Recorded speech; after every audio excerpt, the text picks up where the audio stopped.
오늘 말씀의 제목을 무가치한 인생의 삶이다 라고 그렇게 말씀의 제목을 잡았습니다. 나름대로 우리의 인생의 삶은 가치 있게 살고 싶다, 좀 멋진 인생의 삶을 살고 싶다라는 그런 마음이 우리 모든 사람들에게 다 있을 것입니다. 그래서 부모가 자녀들을 향하는 그런 그 마음을 통해서 우리 자녀들이 이렇게 되었으면 좋겠다, 부모의 열망이고 마음인 것입니다. 그리고 우리의 인생도 그렇습니다. 내 인생을 어떻게 하면 가치 있는 인생, 멋진 성공적인 인생을 살 수 있을까? 이것이 우리가 가지고 있는 앞으로 풀어야 될 숙제 가운데 하나인지도 모릅니다. 그럼 어떻게 우리의 인생을 성공적인 삶으로, 멋진 인생, 가치 있는 인생으로 살 수 있느냐는 거예요. 오늘 말씀을 통해서 여러분과 함께 그 말씀을 나누려고 하는 것입니다.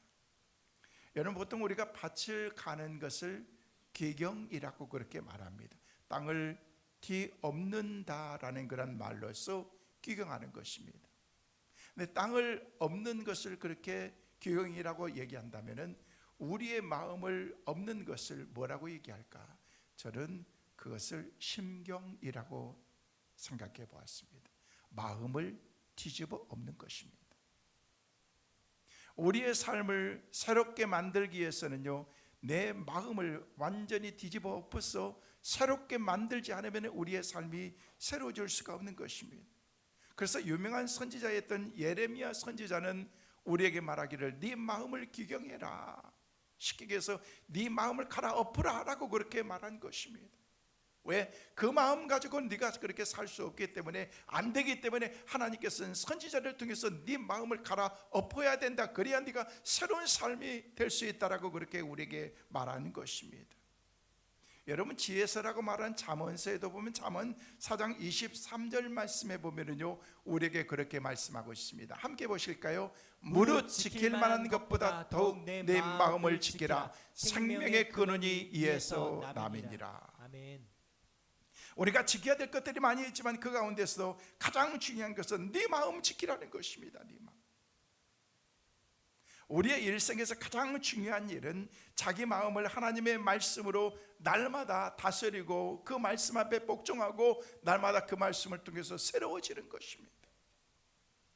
오늘날 시대를 바라보면 때로는 안타까운 그런 마음이 우리 마음속에 들기도 합니다. 제가 어렸을 때만 해도요, 뭐 시골 아무데나 가면은요, 아무데나 그냥 집집마다 이 우물을 연결해서 작두가 있어가지고 우물을 이렇게 작두질을 하면은요, 그 안에서 생수가 샥 올라나서 한여름에도 시원한 물을 그냥 말 그대로 천연 자연수를 우리가 마셨습니다. 너무 이렇게 편안한 그런 그 삶이 그 가운데 있었던 것입니다. 그런데 점점 세상이 오염되어 가면서 이제는 아무데나 샘을 판다고 해서 물을 마실 수 없습니다. 공기가 오염되었습니다. 미세먼지가 계속해서, 여러분, 매일매일 우리 가운데 있는 미세먼지를 통해서 우리의 건강에 위협을 받고 있습니다. 여러분, 공기 오염, 미세먼지, 그런 단어를요, 옛날에는요 단어 자체가 없었습니다. 근데 점점 도시도 시골도 땅도 하늘도 오염되어 가고 있고 산도 바다도 오염되어 가고 있다는 것입니다. 근데 더 심각한 것은, 그보다도 더 무서운 것은 사람들의 마음이 오염되어 가고 있다는 것입니다. 사람들의 마음이 병들어 가고 있습니다. 사람들의 마음밭이 몹시도 거칠고 메말라지고 있습니다. 자갈투성인데다가 잡초가 무성합니다. 독버섯과 엉겅퀴가 수두룩한 그런 황폐한 밭처럼 우리의 마음들이 되어가고 있다는 것입니다. 의리도 없고 신의도 없고 자존심도 없고 자신의 이익을 위해서라면 모든 것을 헌신짝처럼 버릴 수 있을 만한 그런 시대에 우리의 삶을 우리는 살아가고 있다는 것입니다. 너나 할 것 없이 우리의 마음이 너무 황폐해져 가고 있습니다. 우리는 오직 내 손에 잡히는 이익만을 위해서 때로는요 수단과 방법을 가리지 않는 그런 시대 가운데서, 사회 가운데서 우리가 살아가고 있다는 것입니다. 계속해서 우리가 말씀을 묵상하고 있는 이 룻기서 말씀에 보니까 룻기 4장에 들어오면서 그렇게 마음에 항폐했던 한 사람의, 오늘 본문 말씀에 한 사람이 등장하고 있습니다. 그의 이름은 아무개입니다. 성은 아시오, 이름은 무개입니다. 아무개. 그냥 저쪽 어느 동네에 얘기하면 이름이 뭐예요? 이름이 거시기입니다. 이름이 밝혀지지 않은 그런 무명의 사람의 모습이 오늘 본문에 등장하고 있습니다. 그러면서 오늘 보았던 그런 1절 말씀에 보니까 1절에 우리에게 그렇게 말씀하고 있습니다. 보아스가 성문으로 올라가서 거기 앉아 있더니 마침 보아스가 말하던 기업 물을 자가 지나가는지라. 보아스가 그에게 이르되 아무개여 이리로 와서 앉으라.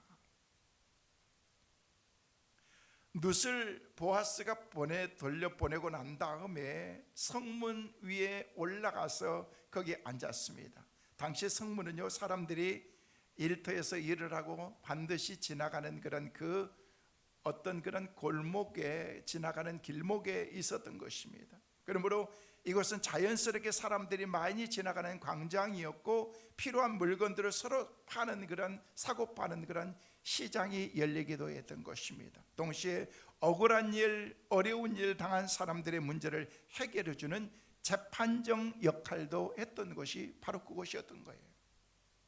여기에 등장하는 장로들이 바로 배심원들입니다. 보아스가 배심원들을 미리 딱 불러놓고서 아무개가 지나가기를 기다리고 있었던 것입니다. 롯의 문제를 해결하기 위해서 보아스가 성문에 앉아 있는데 마침 나오미의 더 가까운 친족이었던 그 사람이, 아무개라고 하는 사람이 올라오고 있었던 것입니다. 근데 재미있는 것은 그의 이름이 없다는 거예요. 여러분, 룻기서의 저자는요 이 사람의 이름을 기록하지 않고 있다는 것입니다. 왜 그랬을까? 룻기서를 기록했던 이 저자가 그 사람의 이름을 몰랐을까? 아니라고 저는 생각합니다. 보아스보다도 더 가까운 친족이었습니다. 그의 이름을 모를 수가 없는 것입니다. 더 먼 친척인 보아스의 이름도 알고 기록하고 있는데 더 가까운 친족이었던 그 사람의 이름을 몰랐을까? 그렇다면 저자가 의도하는 바가 분명히 이 메시지 안에는 담겨져 있다는 것입니다. 이 사람의 이름을 기록하지 않다는 그 말씀 가운데서 주시는 메시지가 그 가운데 있는 것입니다. 여러분, 호랑이는 죽으면 가족을 남긴다는 말이 있습니다. 사람은 죽어서 이름을 남기게 되어 있습니다.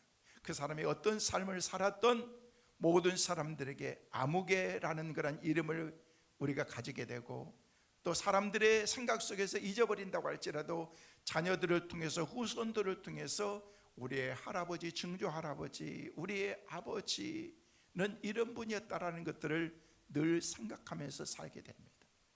사람의 이미지라는 게 있다는 거예요. 여러분, 아무개로 이름이 없이 일생을 막아야 했다면 얼마나 그 사람이 비참합니까? 그 사람 이름도 생각하고 싶지 않는 거예요. 그 사람의 이름에 대해서 들추고 싶지 않다는 것입니다. 여러분, 물론 악명 높은 이름을 가지고 있다, 이완영이나 그런 사람 같은 이름 가지고 있다든지 아니면 오명으로 남긴 그런 이름보다는 더 나을 수 있겠죠. 그러나 한평생을 내가 인생을 살았는데도 그마저도 존재의 가치를 우리가 남기지 못하면서 우리의 인생을 산다면요, 그 가치는, 그 삶은요 무가치한 인생이 아니겠느냐는 거예요. 어떻게 하면 우리가 인생의 멋진 인생, 성공적인 인생, 가치 있는 인생을 우리가 살 수 있겠느냐는 것입니다. 자신이 할 수 있는 의로운 일이 있음에도 불구하고 하지 않았다면 그건 역시 부끄러운 일이라고 말할 수가 있는 것입니다. 2차 대전 당시에 프랑스의 한 청년이었던 레지스탕스, 그 당시에 저항운동, 나라를 위해서 싸우고 항거했던 그런, 쉽게 얘기해서 오늘날 얘기하면 불법 앞에서 불이라고 얘기하면서 잘못했던 그런 그 사람이라고 생각되어서 레지스탕스로 받아서, 이게 오해를 받아서 감옥에 갇히게 된 것입니다. 그런 재판에 앉아서 재판을 받으면서 자기의 억울함을 호소했습니다. 나는 잘못이 없습니다. 그러나 불행하게도 독일 재판관은요, 그의 변호를 인정하지 않고 그의 사실을 인정하지 않고 결국 그 사람에게 사형 언도를 내리고 말았습니다. 당신은 사형,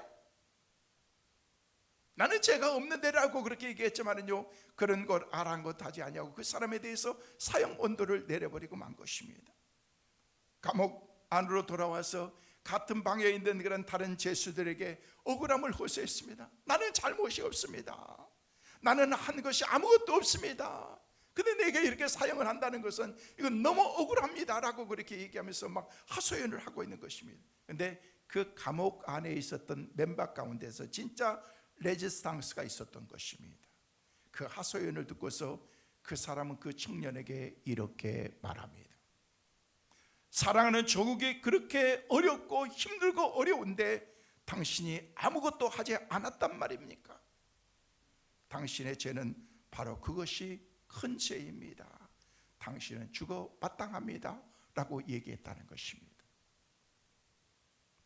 불의를 불의라고 그렇게 말하는 그런 사람들 앞에서도 여러분 아무 말도 하지 않는 것 그 자체가 얼마나 큰 것이다라는 것들을 우리에게 메시지로 주고 있는 것입니다.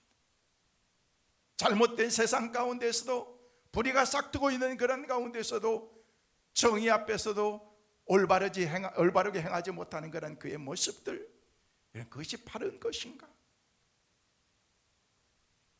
오늘 안타까운 그런 마음으로 기도하신 집사님께서도 하나님 이 사회가 바른 사회가 되게 도와주시고 바른 정치가 되게 도와주시고, 그래서 이 나라가 바른 그런 나라, 하나님이 축복된 그런 나라가 되게 해달라고 하는 그런 안타까운 마음으로 기도하시지 않았나 생각합니다.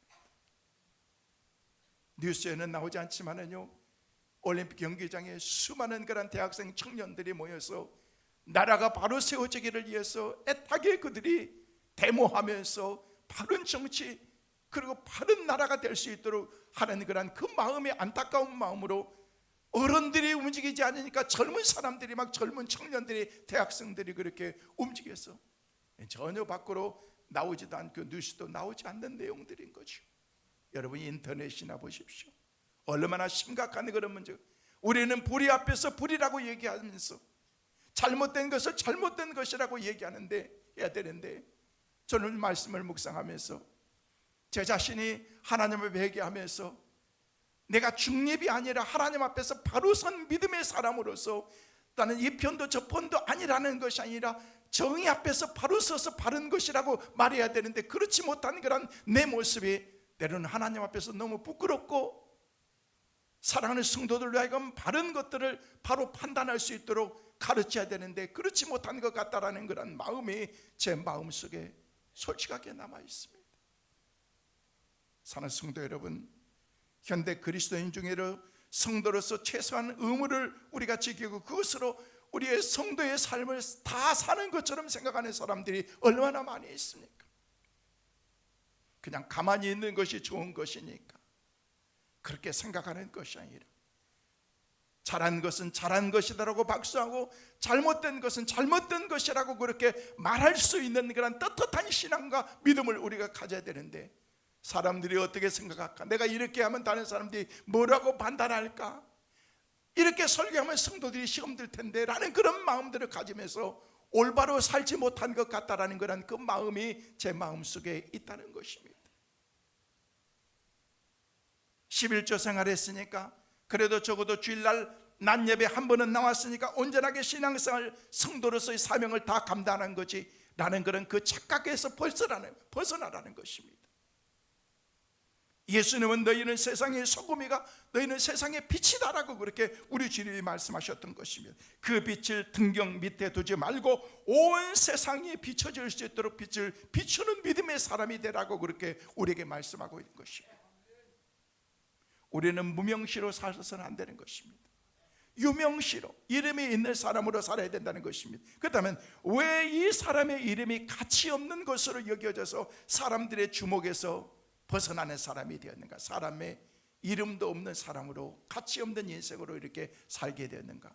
저는 여러분에게 오늘 말씀을 통해서 두 가지를 말씀을 드립니다. 첫째로, 자기 권리와 책임을 포기했기 때문에 그렇습니다. 내게는 권리가 있습니다. 책임이 있습니다. 그것을 스스로 버린 것입니다. 하찮게 여겼다는 것입니다. 자, 오늘 본 말씀의 6절 말씀에 보면은요, 오늘 본문 6절에는 우리에게 그렇게 말씀하고 있습니다. 그 기업 물을 자가 이르되 나는 내 기업에 손해가 있을까 하여 나를 위하여 물으지 못하느니 내가 물을 것은 네가 물으라. 네가 취하라. 나는 물으지 못하겠노라. 여러분, 아무개라는 그런 사람이요, 쉽게 얘기해서 루시라고 하는 그런 여인을 나는 받아들이지 않겠다라고 얘기를 하는 거예요. 네가 책임져라. 나는 책임 안 지겠다. 여러분, 이 사람은 지금 엄청난 실수를 범하고 있는 것입니다. 자신의 모든 책임과 권리와 의무를 포기하는 무서운 웅덩이에 지금 그가 빠지고 있는 것입니다. 여러분, 순리대로 무명시가 더 가까운 기업 물을 자입니다. 쉽게 얘기해서 엘리멜렉이라고 하는 그런 가문이 있었습니다. 두 아들이 있어서, 그리고 그 두 아들과 함께 나오미가 이민의 삶을 떠났는데 10년 만에 이민의 생활 가운데서 쫄딱 망하게 되고 남편도 죽고 두 아들도 다 죽고 난 다음에 두 며느리 가운데서 한 며느리는 다시 자기 길 가고 둘째 한 며느리만 그렇게 어머니를 따라서 고향으로 돌아왔다는 것입니다. 자, 그때 상황을 여러분이 배경을 알아야 됩니다. 자, 엘리멜렉이 이물을 떠나면서 자기의 모든 재산을 다 정리했습니다. 논밭 재산 다 정리하고 돈을 쥐어서 이민을 떠났습니다. 성공의 삶을 위해서 떠났는데 막상 가서 보니까 거기서 성공적인 삶이 아니고 완전히 다 망하고 생명까지 잃게 됐다는 것입니다. 근데 그 당시에 이스라엘 문화는요, 내가 땅을 가지고 있다가 그 땅을 판다고 할지라도 그 땅은 팔아서 산 사람이 그 주인이 영원한 주인이 아니라는 것입니다. 예전 이스라엘에게는요, 안식년이 있습니다. 7년 만에 안식년, 그리고 50년 때는 희년이 됩니다. 희년 때는요, 종들도 다 풀어주고, 그리고 산 땅들도 다 다시 주인에게 돌려주는 것이 그 당시에 율법에 나와 있는 그런 법이었던 것입니다. 그래서 아마 엘리멜렉은 자기의 고향을 떠날 때는요, 이것을 판다는 차원보다도 어떤 의미로 전당 잡히지 않았을까, 아니면 전세로 주지 않았을까, 그런 생각을 갖는 거예요. 자, 이제 돌아왔습니다. 이제 며느리가 남아있고 시어머니가 남아있는 그 가운데에서 이제 새로운 그런 그 가문의 이을 가문을 잡아야 되는데, 세워야 되는데, 기업 물을 자가 있는데 보아스보다도 더 먼저 가까운 친척이 있다는 것입니다. 쉽게 얘기해서 엘리멜렉의 사촌쯤 되는 사람이 오늘 본문에 등장하는 아무개입니다. 그리고 보아스라는 사람은요, 사촌을 넘어서서 한 6천쯤 8천쯤 되는 사람이 보아스라는 것입니다. 그래서 사촌인 이 아무개가 나오미를 책임지고 룻을 책임지지 않을 경우에 보아스라는 사람이 다음 차례가 되는 건데, 지금 사촌이 아무개가 있기 때문에 그럴 만한 자격이 없는 것입니다. 지난주에 말씀을 드린 것처럼 룻이 보아스의 이불맛에 들어가 가지고 청혼을 요청합니다. 쉽게 얘기해서 여자가 남자에게 먼저 청혼을 요청한 거예요. 그래서 보아스가 받아들이는데 조건이 있습니다. 기업 물을 자가 그것을 오케이 하지 않을 경우에 내가 너를 책임지겠다 약속을 하고 그를 보호해 줍니다. 그러면서 조용히 그 가운데서 일을 무마시키고서 이제 때를 기다리고 있는데, 그 가운데서 사촌이 지금 나타나서 물어보니까 뭐라고 얘기하냐면요, 이제 상황을 보는 거예요. 그 가운데서 내가 물지 않겠다. 근데 거기에는 이유가 있습니다. 뒤에 말씀드리겠습니다만요, 여러분, 자신의 그 자리를 이탈할 때에 자기의 향하신 그런 하나님도 떠나신다는 사실을 이 사람은 전혀 모르고 있었던 것입니다.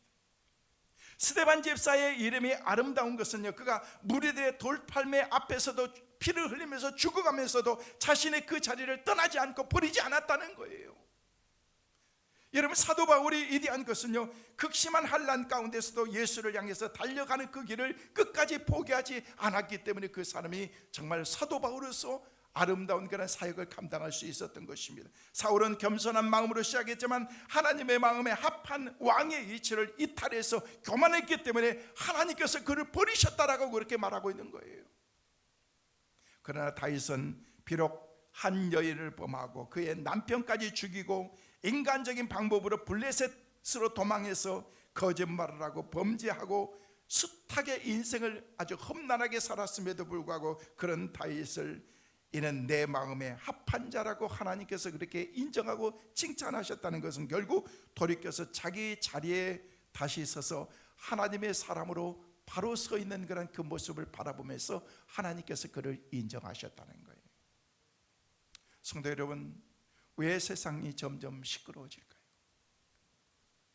왜 세상이 점점 험난한 그런 시대로 나가고 있을까요?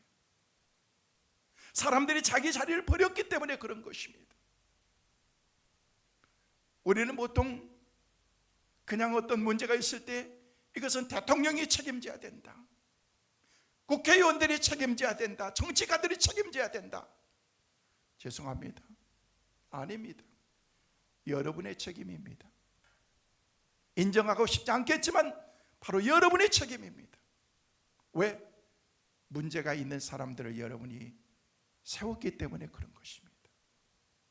바른 정치할 수 있도록 나라를 정말 사심없이 잘 이끌어 나갈 수 있는 그런 지도자들을 세워야 되는데 그 책임이 누구에게 있어요? 여러분에게 있는 거예요. 오늘날 왜 그렇게 가정이 깨집니까? 왜 가정에 그렇게 많은 그런 문제들을 가지고 있는, 점점 살기 좋고 윤택한 그런 삶을 살아가고 있는데 왜 가정들이 그렇게 병들어가고 있느냐는 거예요. 아이들이 왜 그렇게 방황합니까? 남편이 남편의 그 자리에 있지 않기 때문에 그런 것입니다. 아내가 아내의 그 자리를 지키지 않기 때문에 그런 것입니다.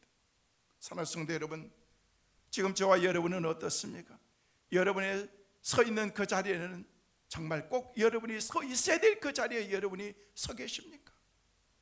그 자리에 합당한 책임과 권리를 모두를 조화롭게 만들 수 있는 그런 그 자리에 여러분이 서 있느냐는 거예요. 남편으로서, 아내로서, 아내로서 자기 자리를 지키고 있습니까? 부모로서, 자식으로서 제 자리를 여러분이 지키고 있느냐는 거예요. 성도로서, 직분자로서 그 직분을 여러분이 잘 지키고 감당하고 있느냐는 거예요. 믿음의 사람으로서 여러분은 여러분의 그 자리를 잘 지키고 있느냐는 거예요. 나오미와 가장 가까운 친척 아무개 씨는요, 유명 씨일 수 있었는데 기업 물을 책임을 버림으로 인해서 자신의 모든 것을 다 포기해버린 것입니다. 복을 차버린 것입니다. 성도 여러분, 오늘 말씀에 등장하는 이름 없는 무명 씨처럼 이름 없이 자신을 숨기고 너무 이기적인 그런 삶을 살려고 하지 마십시오. 스스로 여러분의 의무와 권리를 포기하는 어리석음을 범하지 않기를 주님의 이름으로 축원합니다. 두 번째로, 그는 눈앞에 있는 이익에 눈이 감긴 사람이었습니다. 눈앞에 있는 바로 이익, 그것만 생각하는 거예요. 내 입안에 들어가는 달콤한 것만 생각하는 것입니다. 몸이 망가지든 말든 질병이 있음에도 불구하고 내 입맛에만 좋은 것만 먹으면서 살려고 한다는 것입니다. 오늘 4절 말씀에 보면요, 그 답이 분명하게 우리에게 기록이 되어 있습니다. 한번 같이 한번 보실까요? 같이 있습니다.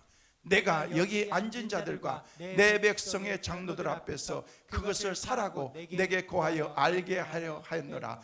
네가 물으려면 물으려거니와 네가 물으지 아니하거든 내게 고하여 알게 하라. 네 다음은 나요 그 외에는 물을 자가 없느니라. 그가 가로되 내가 물으리이다.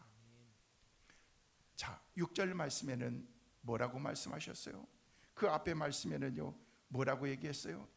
그 말씀해 보니까, 야, 네가 기업 물을 거야? 그래, 내가 물을 거야, 할 거야.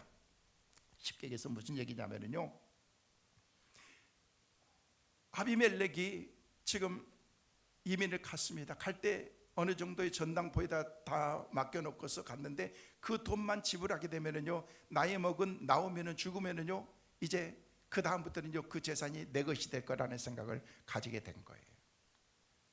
그래서 내가 그렇게 하겠다. 좋아.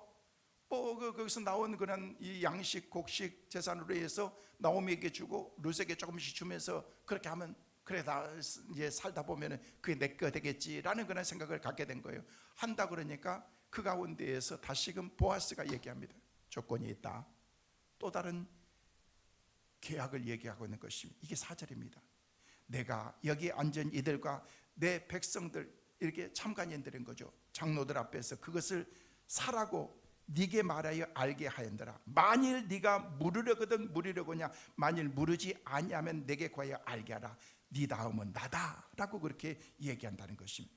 보아스의 설득 앞에서 계산해 보고 꽤 장사가 괜찮은 것이라고 생각하게 된 거예요. 땅을 사는데 돈이 든다고 할지라도 거기에 이제 나오는 소산으로 땅값을 제하고 늙은 가부 나오미를 먹여 살리고 그리고 나면은 나중에는 충분히 될 것 같아서 오케이, 그렇게 하겠다라고 얘기했습니다. 그런데 조건이 또 있다는 거예요. 뭐냐면요, 그 당시 문화 배경 율법에 의하면요, 이 아비멜렉 그리고 이 가운데에서 그 가문의 자녀들이 다 죽었습니다. 며느리가 지금 시퍼렇게 살아 있습니다. 근데 그 며느리를 내 아내로 맞아서 내 자녀를 낳는다고 할지라도 결국 뭐냐면요, 그 룻을 통해서 난 자녀는요 엘리멜렉의 후손이 되는 거예요. 쉽게 얘기해서 말론의 후손이 될 수 있는 거예요. 이스라엘 법이 그렇게 되어 있어요. 그래서 그 가문의 그 맥을 이어갈 수 있도록 만든다는 것입니다. 그렇게 되면은요, 그 땅을 내가 얻는다고 할지라도 50년 희년이 되어서 다시금 그 가정에 돌려줘야 된다는 것입니다. 그것을 계산하고 생각하니까 가만히 보니까 내가 너무 손해인 것 같은 생각이 드는 거예요. 그래서 그가 다시금 말을 번복합니다. 이게 6절의 말씀입니다. 오늘 6절 말씀해 보니까 뭐라고 말씀하고 있느냐면요, 그 기업 물을 자가 이르되 나는 내 기업에 손해가 있을까 하여 나를 위하여 물으지 못하노니 내가 물을 것을 네가 물으라. 나는 물으지 못하겠노라 하는지라. 이 얘기가 뭐냐면요, 내가 하려고 했는데 이건 내가 너무 손해야. 나는 안 하겠어. 보아스 네가 해. 나는 포기야. 나는 권리를 양보하겠어 라고 하면서 포기했다는 것입니다. 얼마나 계산적입니까? 그는 자신의 눈앞에 보이는 그런 이익에 대해서는 철저하게 계산적이면서 멀리 내다보는 그런 그 안목이 그에게 없었다는 것입니다. 그가 이 계약을 포기함으로써 자신의 재산을 지켰는지는 모르지만 잃은 것이 너무나도 많이 있었다는 것입니다. 뭘 잃었는 줄 아십니까? 첫째는요, 아름답고 현숙한 룻의 남편이 되는 그런 그 기회를 그는 잊어버린 거예요. 두 번째, 메시아 되신 예수 그리스도의 가문에 들어갈 그 기회를 그가 잊어버리게 된 것입니다. 세 번째, 이스라엘의 역사를 만들어 하나님 나라에 기여할 수 있는 그런 그 기회를 그는 완전히 상실해버리고 만 것입니다. 그는 그때 깨닫지 못했던 거, 알지 못했던 것입니다. 엄청난 대가를 그가 이제 보상으로 받게 된다는 그런 사실을 다 잃어버린 것입니다. 왜요? 자신의 권리를 포기하고 내 가치를, 그 가치의 소중함을 알지 못하면서 내 눈앞에 보는 이익만 생각했기 때문에 그렇다는 거예요. 오늘 본문에 등장한 계산 빠른 친족은 유명자였지만 이름 없는 무명자가 되고 말았습니다. 성도 여러분, 우리의 선자리, 우리의 삶은, 여러분의 삶은 어떠냐는 거예요.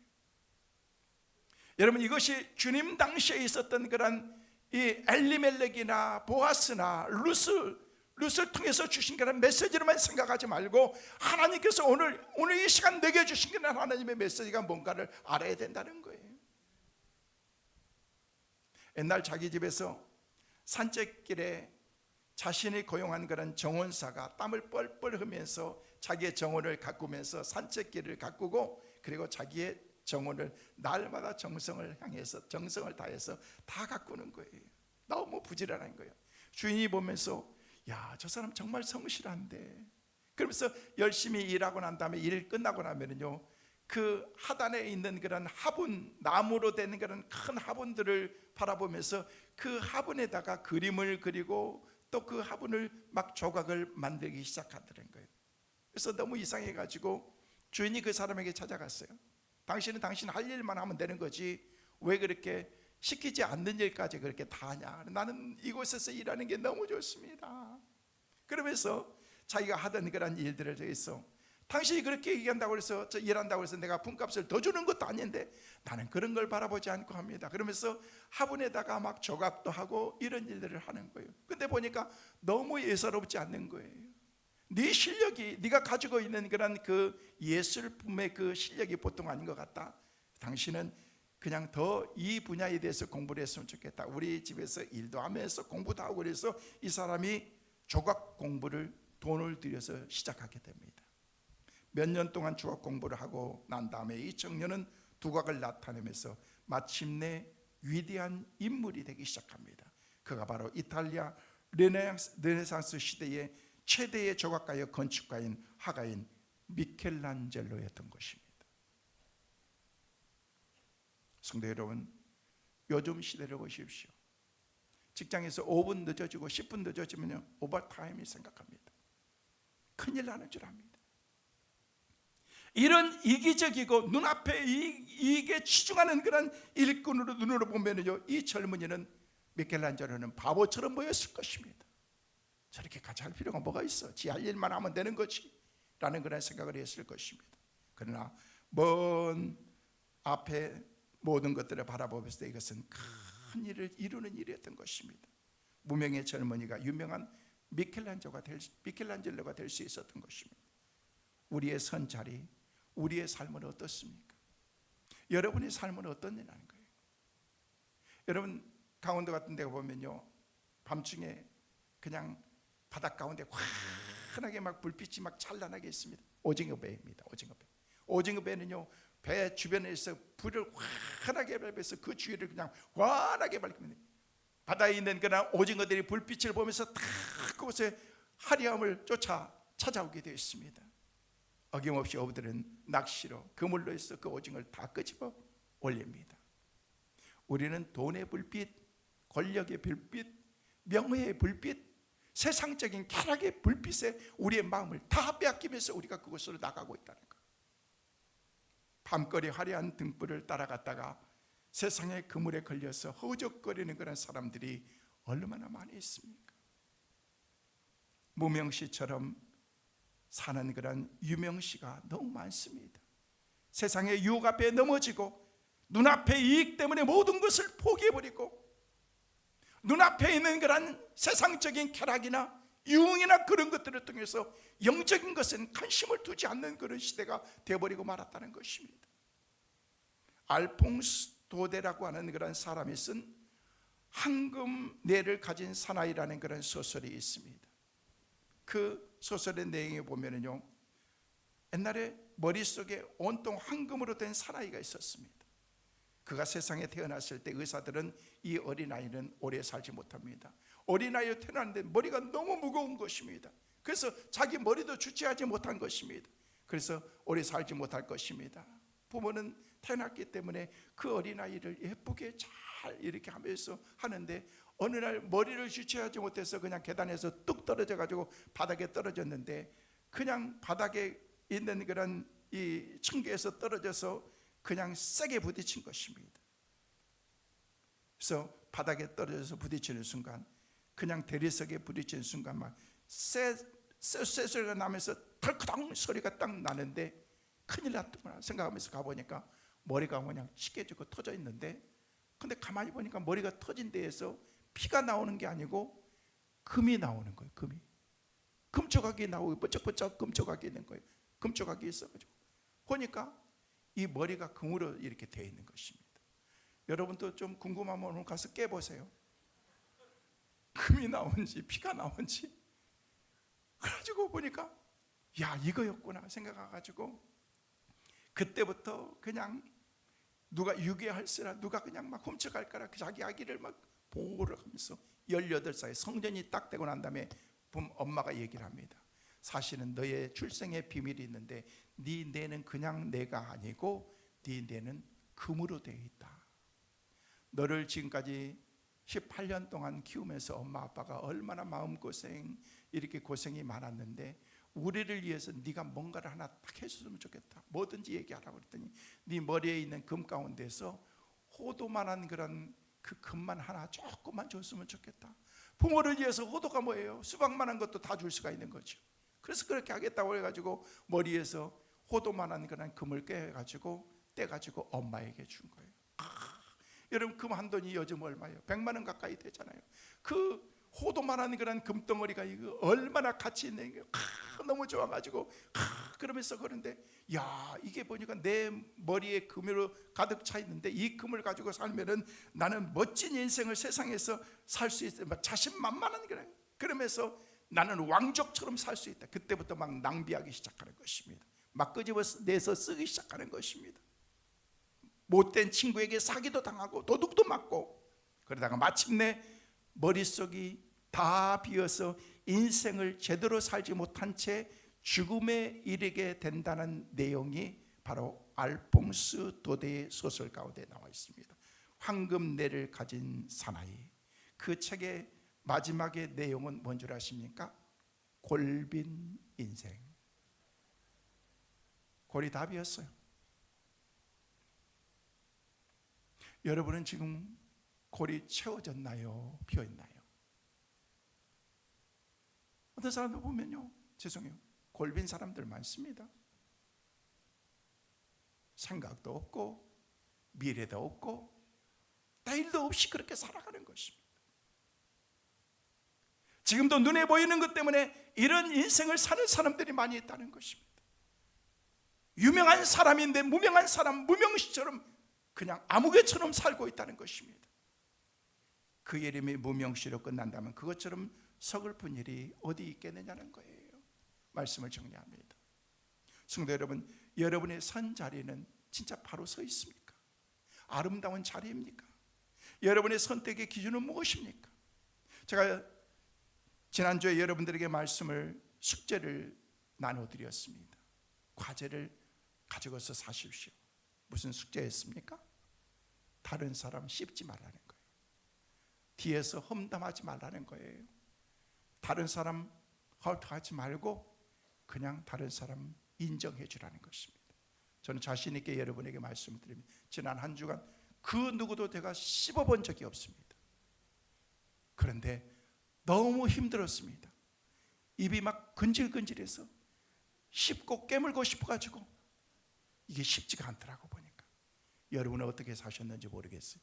어제 사역자 회의를 하면서 사역자들에게 다 숙제 잘했냐 얘기했더니 다 이구동성을 한 얘기가 너무 힘들었대. 하고 싶은 얘기가 여기까지 나왔는데 그 사람 진짜 막 한번 씹고 싶었는데 못 씹어가지고 너무 괴로웠다는 거예요. 이구동성으로 얘기를 하더라고요. 그러면서 야, 이게 얼마나 쉽지 않다라는 것이죠. 이게 뭐예요? 우리의 삶이 일상이 됐다는 것입니다. 누군가에 대해서 비방하고 헐떡하고 그냥 잘못되게 그렇게 말하고 다른 사람을 뒤에서 끄집어내려는 이 삶이 우리의 삶의 전부가 되었다는 거예요. 그러면서 너무 쉽지 않은데 한 사역자가 그러는 거예요. 목사님, 이번 주 숙제 오늘로서 끝나는 거죠? 라고 얘기하더라고요. 그래서 어제 끝났냐고 물어보더라고요. 제가 뭐라고 얘기했겠어요? 씩 웃었습니다. 어제 끝나는 게 아닙니다. 이제 시작한 거예요. 지난 한 주간만 다른 사람 얘기하지 않고 그렇게 지내는 것이 아니라 우리는 계속해서 지내야 됩니다. 거기다 플러스 이번 주 또 숙제를 여러분에게 하나 더 드립니다. 여러분의 이름처럼 사십시오. 저는 김우건 목사처럼 살려고 노력할 것입니다. 이번 한 주간 목사는 목사답게, 장로는 장로답게, 권사는 권사답게, 집사는 집사답게, 믿는 사람이면 성도답게 우리가 한번 살아보자는 것입니다. 이름에 걸맞게 우리가 살기 위해서 여러분이 이번 한 주간 살기 위해서 힘써 보십시오. 살면서 야, 내가 그래도 교회 권사인데 이렇게 살아도 되겠나? 여러분이 스스로 체크하면서 살아보자는 것입니다. 너무 이기적으로 살지 마세요. 하나님 앞에 유명시답게 여러분이 삶을 살아보자는 것입니다. 하나님은 우리의 무명의 삶으로 우리를 불러서 그저 그렇게 적당하게 살다 가도록 그렇게 부르시지 않았습니다. 우리의 기업 물을 자로 삼으시고 선택된 그는 하나님의 사람으로 택하여 하나님께서 우리를 세우셨다라고 그렇게 말씀하고 있는 것입니다. 이제부터 이름 없는 아무개가 아니라 보아스처럼 기업 물을 자로 이 땅에서 살아가는 그리스도 안에서 유명한 자로 살아가는 우리 성민의 온 가족들, 저와 여러분의 삶이 될 수 있기를 주의 이름으로 축원합니다.